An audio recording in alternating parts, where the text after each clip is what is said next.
Salut, alors je vous fais juste une petite vidéo pour vous montrer ce que je vois comme API idéal pour la gestion des consentements RGPD. Ça ira plus vite que de laisser un long message dans la pull request. Donc là, par exemple, on aurait un fichier à part gdpr.ts. Et là, donc au lieu d'avoir de la module augmentation, on peut directement avoir une higher order function, ce qui est plutôt plus efficace parce que moins cryptique pour la plupart des gens.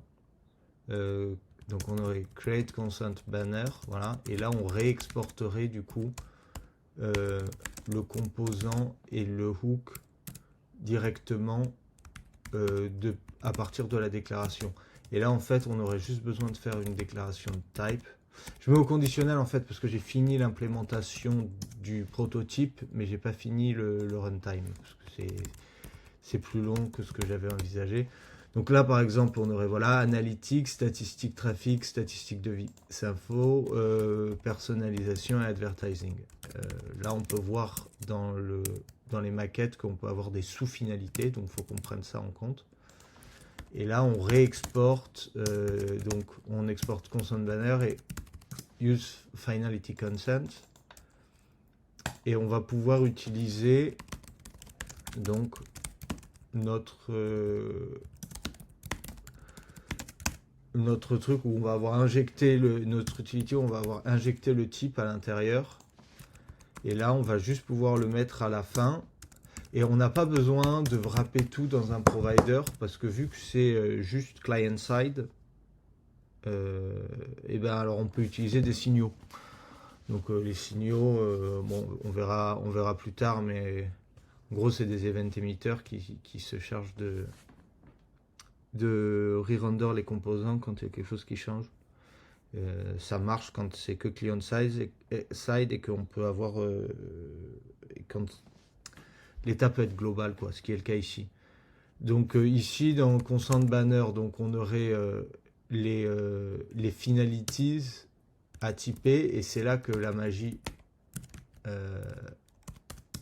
intervient. C'est qu'on va avoir par exemple, bon voilà, hop, advertising, et ici on va avoir title, description et description détail optional.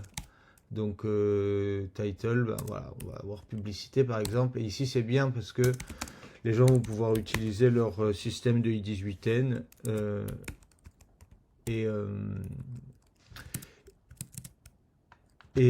ici voir plus de détails, c'est ça qui est optionnel. Donc ça c'est le title, ça c'est la description, et ça c'est voir plus de détails, voilà. Donc on va avoir besoin de, on va nous obliger à déclarer tout bien. Hop, voilà, title, description. Voilà, on va avoir du rouge tant qu'on n'a pas tout fait.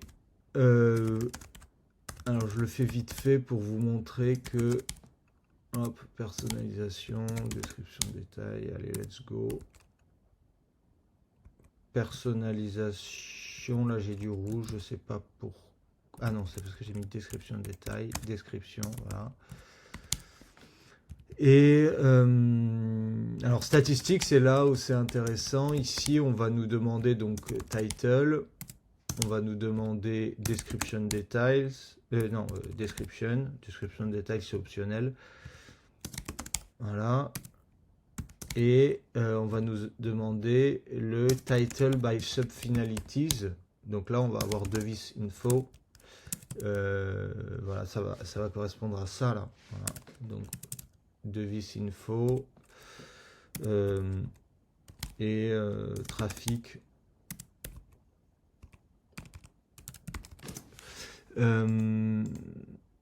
Voilà, donc ça a été inféré de visinfo, trafic, ça a été inféré de la déclaration du fait qu'on a utilisé des points ici, là, dans la déclaration du type. Donc du coup, après, il infère automatiquement.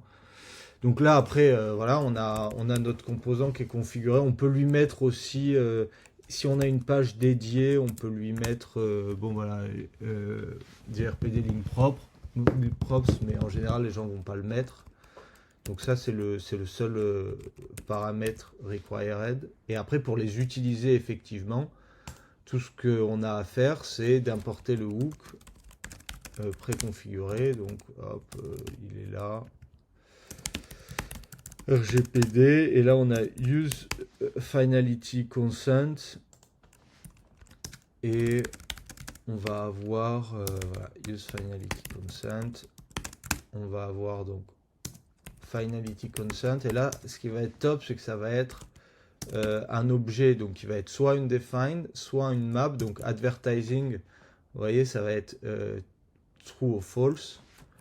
Donc quand il y a une defined, c'est que l'user n'a pas encore décidé, n'a pas encore répondu. Et là, pour statistiques, par exemple, on va avoir is full consent. Voilà, c'est un boolean. Ou alors, on va avoir au cas par cas à l'intérieur les sous-catégories. Donc, device info, trafic. Voilà. Voilà, donc ça, c'est pas mal. Je pense que je suis pas assez. J'ai jamais eu en fait à faire de sites qui ont eu besoin de cookies ou de trucs qui réclamaient des consents. Donc j'ai pas assez de retour d'expérience, mais j'imagine que quand même ça serait pas mal ici d'avoir un hook qui permet de dire on consent change et là de pouvoir faire un truc async du style en général j'imagine que la plupart des gens, ils vont vouloir supprimer leurs cookies et recharger la page. Il faudrait qu'on puisse le faire ici facilement sans avoir à créer un hook avec un use effect et tout. Mais bon, je l'ai pas fait pour l'instant parce que voilà, je me dis que il faudrait que j'étudie un peu plus la question. Et puis aussi, il y a tout le monde qui a l'air d'utiliser tarte au citron. Il y a même un thème officiel tarte au citron qui est recommandé dans la doc officielle. Donc je me dis qu'on pourrait peut-être avoir une intégration spécifique pour tarte au citron avec un slash tarte au citron où on pourrait avoir... et on travaillerait sur une intégration nickel. Voilà, enfin. Donc j'en profite tant que je vous ai pour vous montrer que en fait pour les types complexes là, ici avec de l'inférence, maintenant, vous pouvez largement utiliser GPT-4 pour les générer pour vous, quoi. Donc, en fait, par exemple, là, consent banner next, non, alors type function. Voilà, là, j'ai finality to consent. En fait, je veux que quand j'ai cet input là, j'ai cet output ici. Voilà, expected output, donc analytique boolean, personnalisation boolean, advertising boolean, statistique. Je veux avoir donc traffic boolean, device type boolean, browser boolean, et en plus is full consent boolean. Voilà. Donc là en fait je fais un test de type avec tsafe. Je peux tester si ce que j'ai comme type effectivement et celui que je veux à partir de l'output c'est la même chose. Donc par exemple si donc là j'ai pas de rouge parce que c'est bien implémenté. Mais si j'avais any là, du coup, je prends du rouge. Et ce qu'il y a de bien, c'est que je peux demander à ChatGPT, si je veux, de dire ok, bon bah je lui mets un to-do là. À partir du moment où je suis capable d'écrire des tests unitaires pour mon type, maintenant il n'y a plus besoin d'être un gourou en fait pour pouvoir écrire ces types quoi. On demande à GPT-4. Voilà. Donc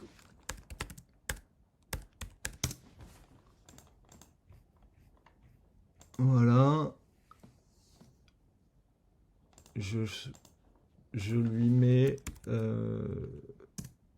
Non, attends, je vais lui donner un petit peu plus de contexte quand même. GPT-4, donc je fais implement finalities to consent so that the following TypeScript code compiles. Voilà. Et là, je mets TS. Voilà, je colle ça. Et puis, je lui laisse faire sa magie. Et puis là, il va m'implémenter un truc. Donc là, il va choc sur celui-là parce qu'il est particulièrement difficile, mais va y avoir le gist avec les informations clés qui vont permettre en fait, après en tweakant un petit peu, euh, d'arriver à d'arriver à la solution, quoi. Euh, voilà, finality to consent. Voilà, et lui, il a factorisé. Donc attendez, on va voir ce qu'on obtient. On va voir ce qu'on obtient en copiant-collant, tout simplement. Euh, ici, ce qu'il nous a mis, donc il a fait des types. Là, on a un peu de rouge.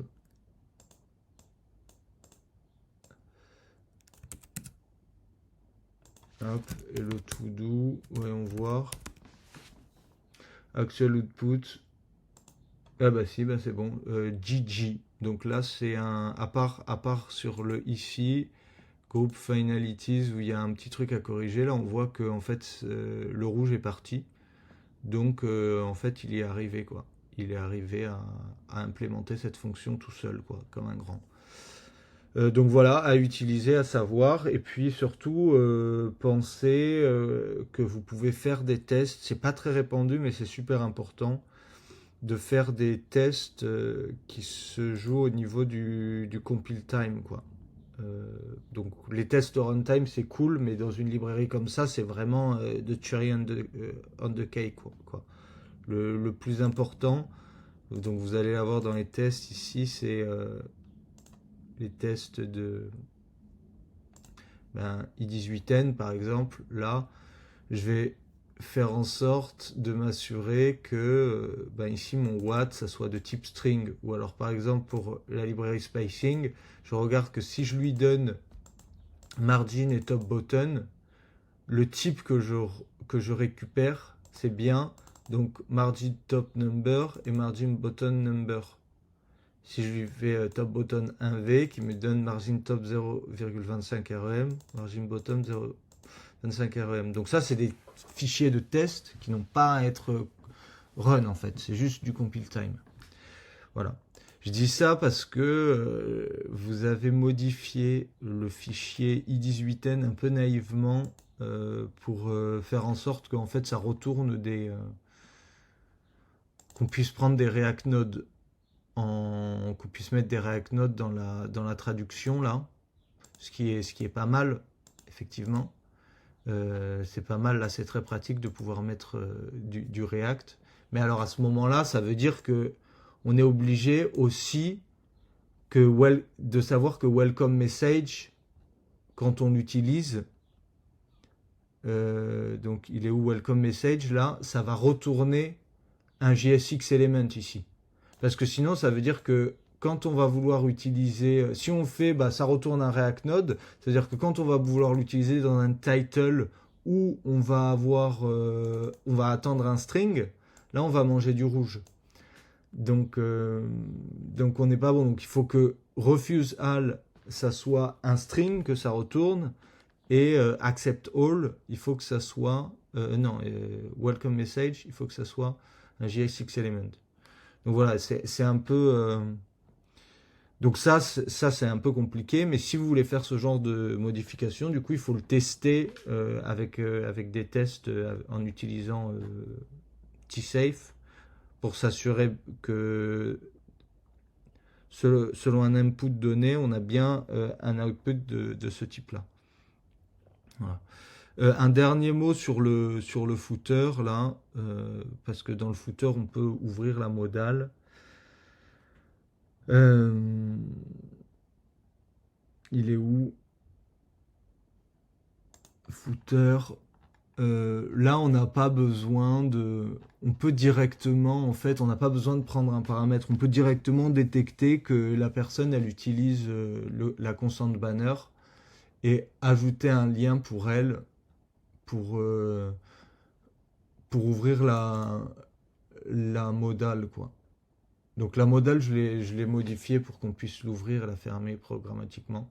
Mais donc il n'y a pas besoin de leur faire de leur faire injecter. Disons que pour le display, je l'ai fait parce que les gens peuvent décider de le mettre ou de pas le mettre, ou de le mettre à des endroits différents. Donc je leur dis, ok, ben voilà, vous le mettez dans le header manuellement et dans le footer manuellement. Mais là, pour le RGPD, c'est obligatoire. Donc si c'est obligatoire et que on impose l'endroit où il faut le mettre, ben alors on n'embête pas les gens à leur faire rentrer des paramètres inutiles. Et là, le consent lim prop, s'il le donne explicitement, on met un warning en disant si vous utilisez le consent modal et que vous nous donnez un consent lim prop explicite, vous avez probablement fait une erreur. Mais en tout cas, c'est ce qui donne explicitement qui prend toujours la priorité sur ce qu'on détecte automatiquement, quoi. Bon allez, cette vidéo est déjà beaucoup trop longue. En tout cas, merci beaucoup pour les contributions. Et j'espère que vous prendrez pas mal le fait que j'ai beaucoup de trucs à redire. Mais c'est juste le temps qu'on se synchronise un petit peu sur notre manière de travailler. Enfin, si vous comptez faire d'autres contributions sur React DSFR, vous êtes bien sûr... vous êtes libre de contribuer ou non. Mais vos contributions sont toujours les bienvenues. Allez, ciao.